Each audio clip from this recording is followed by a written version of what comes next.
Battle Cat's just not believable, is he? I mean, any version of Battle Cat, or even Cringer for that matter. So when you look at any of the early versions of the cartoons, or the mini comics, the early toys, I'm not just talking about the green fur and yellow stripes, but especially the green fur and yellow stripes. This is the first appearance of Battle Cat, but he was always this strange green cat with yellow stripes. And through most of the incarnations, especially in the 80s to 2000s, before classics, he was always that animal. Because you think, okay, maybe Prince Adam could look different from He-Man, especially if you go back to 2000X.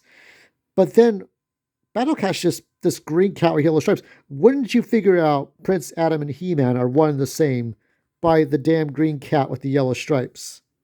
So here they introduce the Green Tiger Tribe, but because it is a sort of a back of the box sort of description, it's hard to say if they were still around.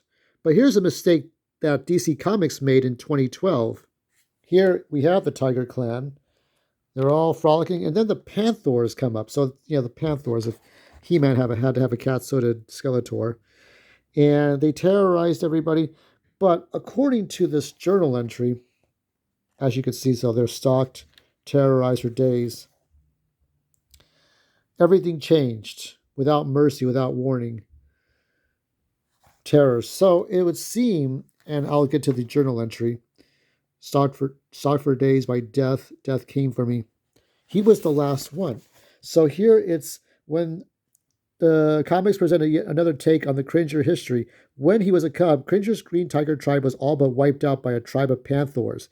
Ripped from a safe and peaceful existence, he ran for his life. So he became Battle Cat later on, after in Prince Adam's care. Here in 2021, the 3D Cringer, 3D animation, he's no longer a coward, but he is part of that tiger tribe. As you can see here, he's with Prince Adam. There's the tiger tribe, or in the jungle with Cringer. And here he has his nephew Kitty. But it doesn't really matter, does it? Because this version of Battle Cat, everybody knows their secrets. So He-Man shares the power of Grayskull with all of the other members so that they could form their own Masters of the Universe. So everybody knows their secret on Eternia. It's not like He-Man and Prince Adam are a secret. So it's really, for the most part, Battle Cat cannot really have, except for maybe the 2008 version, it's like he's the only green tiger with yellow stripes, except in 2 or 3 different universes. And the 2008 universe isn't fully realized except in a couple of mini comics, which is, that one's, the last 3 weren't even very well written after, they introduced Despera, but before the 2012 DC Comics Despera. This was the best they could do, introducing the Green Tiger Tribe in this 3D cartoon, which I'm hoping they do in the movie. But speaking of the movie, is this what y'all wanted? Good journey.